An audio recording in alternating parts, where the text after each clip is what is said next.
കടുത്ത ത്രികോണ മത്സരത്തിന്റെ വാശിയിൽ തദ്ദേശ സ്വയംഭരണ തെരഞ്ഞെടുപ്പിൽ കോട്ടയത്തെ ജനങ്ങൾ വിധിയെഴുതി. ജില്ലയിൽ 71% പേർ വോട്ട് രേഖപ്പെടുത്തി. പ്രമുഖർ രാവിലെ തന്നെ വോട്ട് രേഖപ്പെടുത്തി.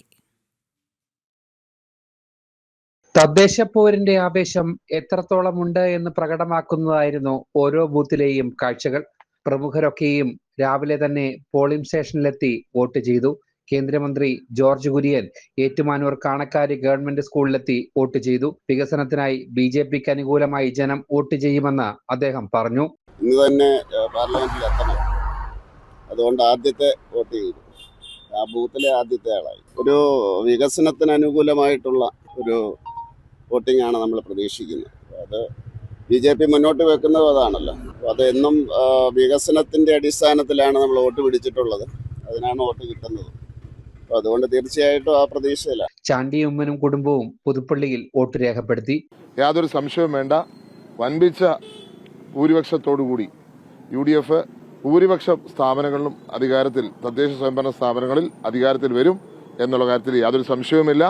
ഇടതുപക്ഷത്തിന്റെ അഹങ്കാരത്തിനും ധാർഷ്ട്യത്തിനും ജനം മറുപടി നൽകുമെന്ന് വോട്ട് ചെയ്തതിനു ശേഷം തിരുവഞ്ചൂർ രാധാകൃഷ്ണൻ അഭിപ്രായപ്പെട്ടു. ഭരണവിരുദ്ധ വികാരം മാത്രമല്ലല്ലോ, അഹങ്കാര വിരുദ്ധ വികാരം കൂടി കേരളത്തിലേക്കാണ്. ഭരണത്തിന്റെ ധിക്കാരം, അഹങ്കാരം എന്ത് നടത്തിക്കളയും എന്നുള്ള ധാർഷ്ട്യം, അതിലുള്ള അഭിമാനബോധമുള്ള ഒരൊറ്റ മലയാളി അത് അംഗീകരിക്കുന്ന പ്രശ്നമില്ല. അതുകൊണ്ട് ഭരണാധികാരികളുടെ ഈഗോയാണ് ഇവിടുത്തെ ഏറ്റവും പ്രധാനപ്പെട്ട പ്രശ്നം. ഞങ്ങൾ ആ കാര്യത്തിൽ ലളിതമായി, വിനയപൂർവ്വമായി, ജനഹിതം മാനിച്ചുകൊണ്ട് മുന്നോട്ട് പോകുന്ന ഒരു മുന്നണിയായി നീങ്ങും. നല്ല ഭൂരിപക്ഷം കിട്ടുകയും ചെയ്യും. ചില ബൂത്തുകളിൽ വോട്ടിംഗ് മെഷീൻ തകരാറിലായത് പരാതിക്ക് ഇടയാക്കി.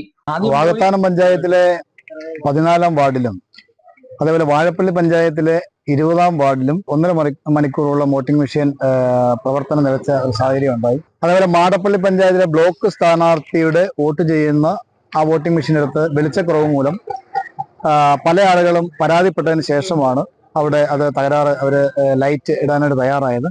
അങ്ങനെ BJPക്ക് വിജയസാധ്യതയുള്ള പല വാർഡുകളിലും പല രീതിയിലുള്ള തകരാറുകൾ ഉണ്ടായിരുന്നു. ഗ്രാമനഗര വ്യത്യാസമില്ലാതെ എല്ലായിടങ്ങളിലും മികച്ച പോളിംഗ് ആയിരുന്നു. കടുത്ത ത്രികോണ മത്സരമാണ് ജില്ലയിൽ നടന്നത്. ഭരണവിരുദ്ധ വികാരം ഇടതുമുന്നണിക്ക് തലവേദനയായപ്പോൾ മുന്നണിക്കുള്ളിലെ പടലപ്പിണക്കം UDFന് പ്രതിസന്ധി തീർത്തു. നരേന്ദ്രമോദി സർക്കാരിന്റെ വികസന നേട്ടങ്ങൾ എണ്ണിപ്പറഞ്ഞായിരുന്നു NDA ജനങ്ങളെ സമീപിച്ചത്. ജനം, കോട്ടയം.